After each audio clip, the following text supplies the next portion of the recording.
पूजनीय संत समाज देवी और देवता सुने समझे विचार करे और अपना कल्याण करे। नमो नमो गुरुदेव जो साधु स्वरूपी देव आदि अंत गुण काल के जान निहारो भेव। साहेब बंदगी साहेब बंदगी साहेब बंदगी।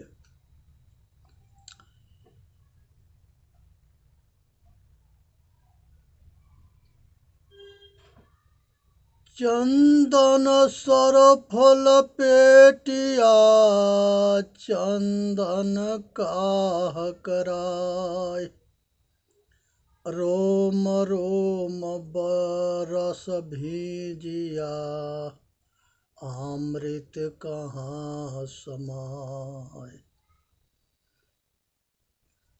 हे भाई, संसार के अंदर मनुष्य जब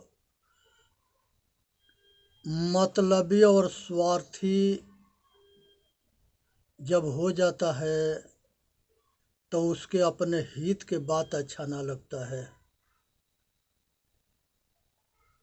अच्छे बात से वो भागता है। उसको अपने अहंकार में पागल होता है, जो ना किसी के सुनता है ना किसी के मानता है। आज के विचार हम महाभारत के कहानी से ले रहे हैं। जिस समय पांचों पांडवों के वनवास हुआ था और उस वनवास में अज्ञातवास हुआ था। उस अज्ञातवास में सब पांडव जंगल में गए और उनको प्यास लगा था। वो पानी के तलाश में युधिष्ठिर जो है सहदेव के कहे के ऊपर चढ़ कर के देखो कहीं पानी उनी दिखाई दे तो पानी लिया करके पिया जाए। सब वहाँ पर पेड़ के पास विश्राम कर रहे थे तो वो पेड़ पर चढ़ कर के नकुल देखे, सहदेव देखे तो एक जो है तालाब दिखाई दिया। तो सबसे पहले सहदेव जो है गए पानी लाने के लिए। तो वहाँ पर यक्ष जो है तालाब के ऊपर एक पेड़ पर बैठा था। उसने सहदेव से कहा कि सहदेव, इस पानी के तभी पी सकते हो जब हमारे प्रश्न के उत्तर दोगे। सहदेव जो है जबरदस्ती किए कि ना हम पहले पानी पिएंगे। पिए तब बेहोश होकर गिर पड़े। उसके बाद से नकुल सहदेव ये दोनों जो है पारापारी एक आते गए, सब जो है पीते गए, पानी उठा के पीने का प्रयत्न किए और सब बेहोश होकर मरते गए, बेहोश होते गए, मरते गए। उसके बाद से युधिष्ठिर जो है सहदेव के नकुल के भेजने के बाद भीम को भेजे। भीम भी ऐसा ही जो है, ये तो अपने बल के अहंकार में चूर थे, ये भी गए और युधिष्ठिर कहा कि भीम पानी तभी पी सकते हो जब हमारे प्रश्न के उत्तर दोगे। वो कहा कि पहले पानी हम पिएंगे। वो जैसे पानी में हाथ लगा के पीने का प्रयत्न किए, वो भी जो है वहाँ लुट गए। इसी तरह से अर्जुन आए तो अर्जुन के अपने बाणधारी होने के बहुत अहंकार था। ये भी जो है जबरन पानी पीने का प्रयत्न किए। यक्ष के बात ना माने, ये भी पी के मर गए। लास्ट में युधिष्ठिर आए। युधिष्ठिर के आने पर जो है यक्ष ने बोला कि युधिष्ठिर पानी तब पीना जब हमारे प्रश्न के उत्तर देना। तो यहाँ पर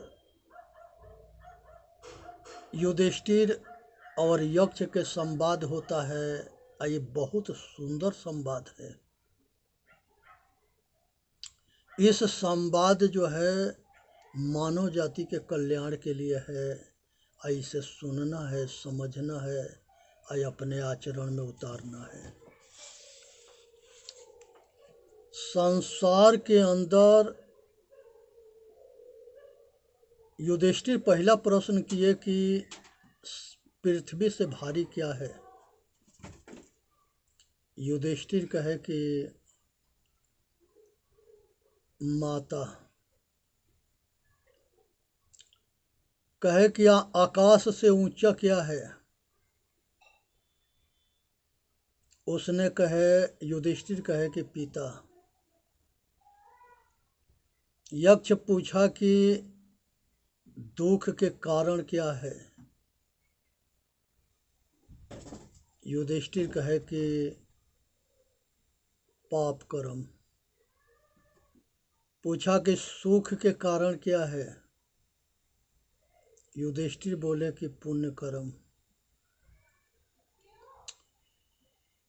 उसके बाद से यक्ष पूछा कि सबसे काला क्या है। युधिष्ठिर कहे कि कलंक। कलंक सबसे काला है। यहाँ पर यक्ष पूछा कि भाग्य क्या है। वो कहे कि पुण्य कर्म के कर्म फल ही भाग्य है। पाप कर्म, पुण्य कर्म, जो कर्म हम कहते हैं उसके फल हमारे सुख दुख के कारण होता है। यही भाग्य भी कहलाता है। यक्ष पूछे कि संसार में चोर कौन है। उन्होंने कहे कि काम, क्रोध, मद, लोभ, अहंकार, राग, द्वेष, ये सब चोर जो है जब शरीर में घुसते हैं, सतगुण के चोरी होती है तो दुर्गुण आ जाते हैं, तब पतन हो जाता है। पूछे कि बुद्धिमान कौन है। तो उन्होंने युधिष्ठिर बोले कि बुद्धिमान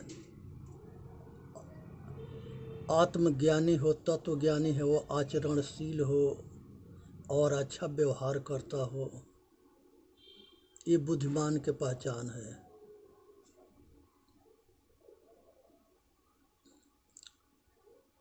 सबसे तेज क्या चलता है। यक्ष पूछा कि संसार में सबसे तेज क्या चलता है। युधिष्ठिर बोले कि वह मन है।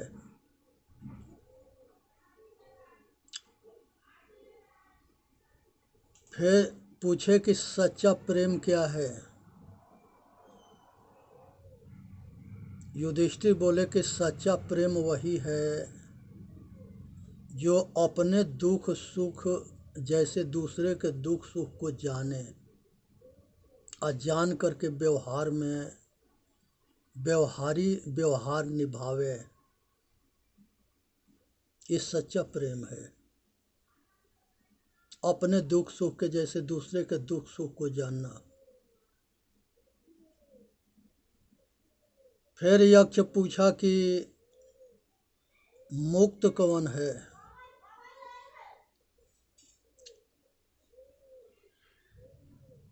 यहाँ पर युधिष्ठिर कहते हैं कि संसार के पंच विषय के आसक्ति से जो मुक्त है, इच्छा से मुक्त है, कामना वासना राग द्वेष से मुक्त है, जिसकी मोह के क्षय हो गया है, वह मोक्ष है।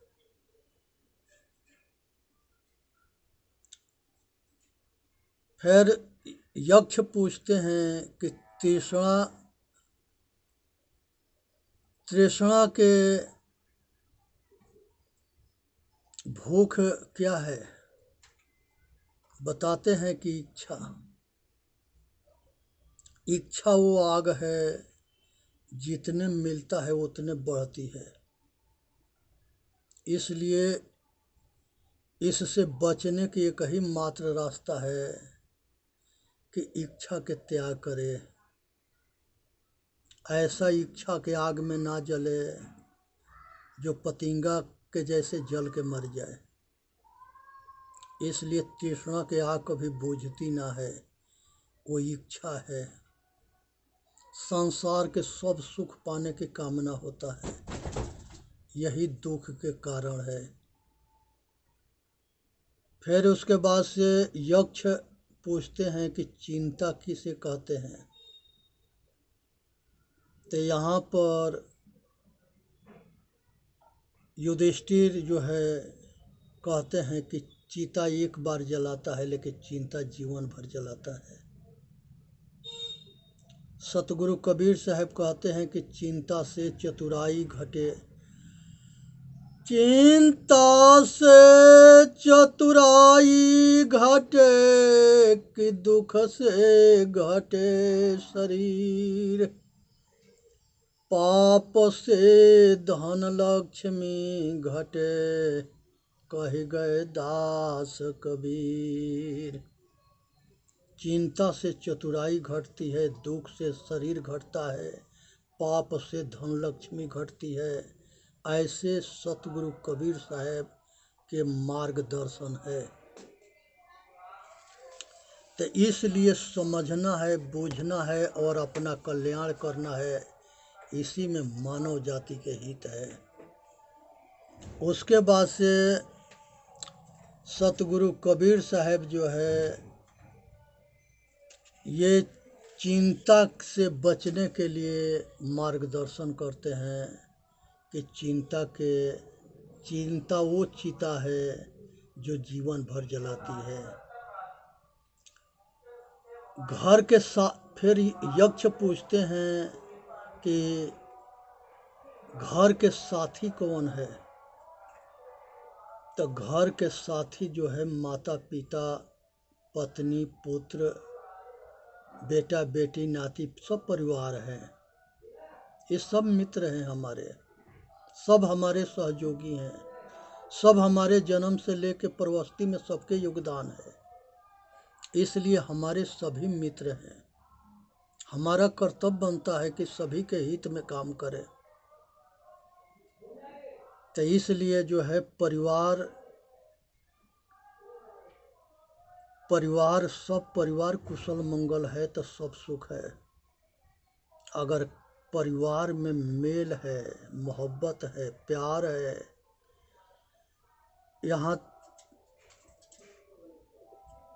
यहाँ पर दशरथ जी कैकेयी के समझाते हुए एक जगह कहते हैं रामायण में,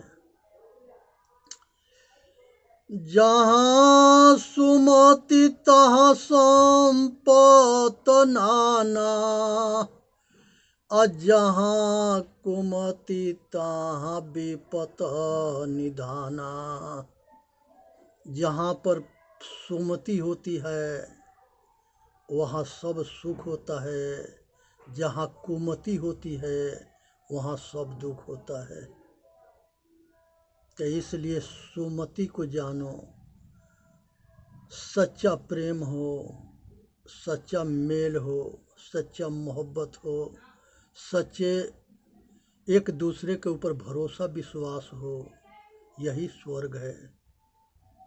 जहाँ पर कुमति है वहाँ एक दूसरे के न बात मानते हैं, न सुनते हैं, न जानते हैं, न अपने दर्द के जैसे दूसरे के दर्द को जानते हैं। वहाँ कुमति होती है, वहाँ विघटन होता है, वहाँ पतन होता है, वहाँ दुख ही दुख है, वही नरक है।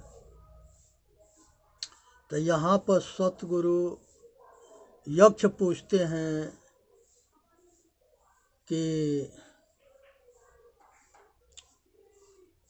संसार में पूज्य कौन है। युधिष्ठिर जवाब देते हैं कि संसार में पूज्य जो है माता है, पिता है, गुरु है, ऋषि मुनि है, महापुरुष हैं, ये सभी पूज्य हैं। उसके बाद यक्ष पूछते हैं कि बाहर विदेश में साथी कौन है।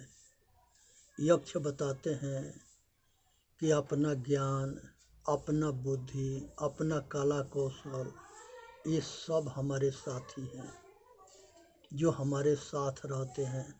इसको कोई चुरा ना सके, कोई इसको ले ना सके। ये सदा हमारे साथ रहते हैं, आए सब जगह हमारा हित करते हैं। फिर यक्ष पूछते हैं कैसे सब बस में होते हैं। तो युधिष्ठिर कहते हैं कि सब बस में तबे होंगे जब हमारे पास प्रेम होगा।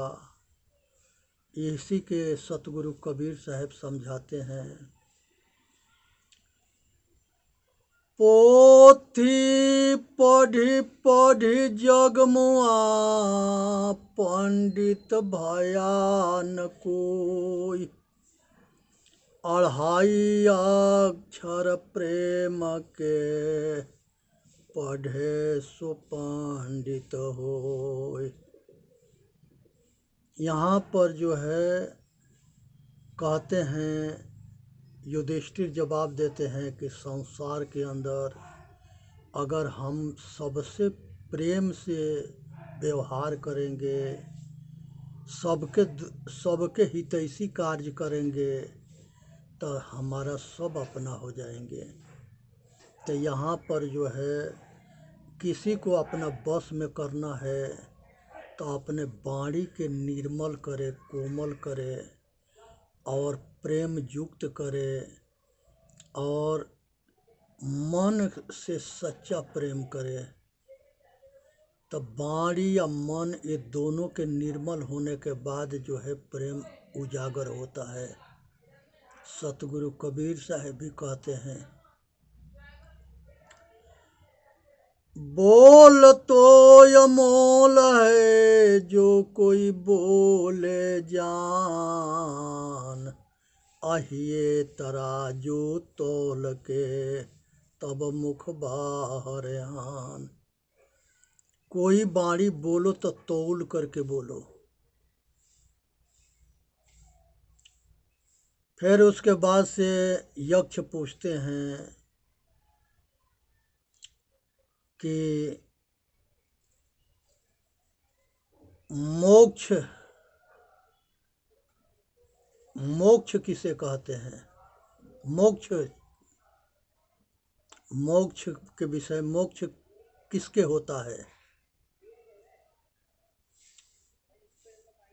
तब यहाँ युधिष्ठिर कहते हैं कि मोक्ष उसको होता है जो आत्मज्ञानी होता है, जो सतगुरु के शरणागत तन मन वचन कर्म से सतगुरु के शरण में होता है, जो आचरणशील होता है, जो साधन करता है, धारणा ध्यान समाधि में लगनशील होता है, जो मोह के क्षय कर लेता है, वो मोक्ष होता है, बंधन मुक्त होता है। यहाँ पर संसार की सारी आसक्ति के त्याग हो जाना मोक्ष है।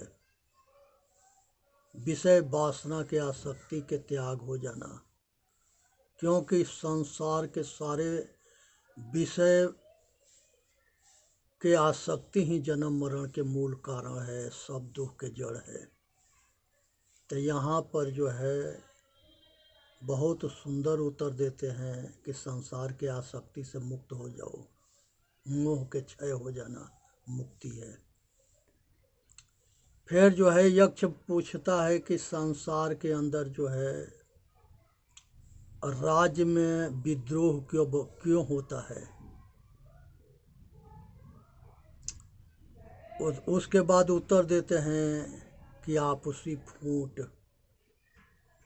आपसी बैर, आपसी एक दूसरे के कमी को देखने से राज्य में विघटन होता है।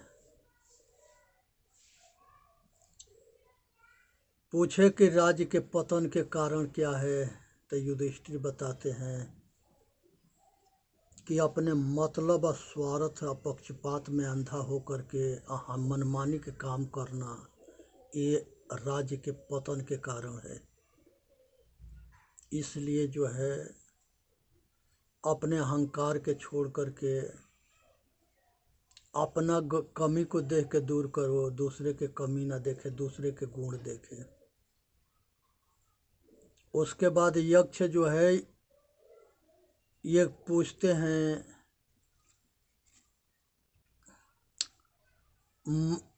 सबसे बड़ा आश्चर्य क्या है, तो यहाँ पर जो है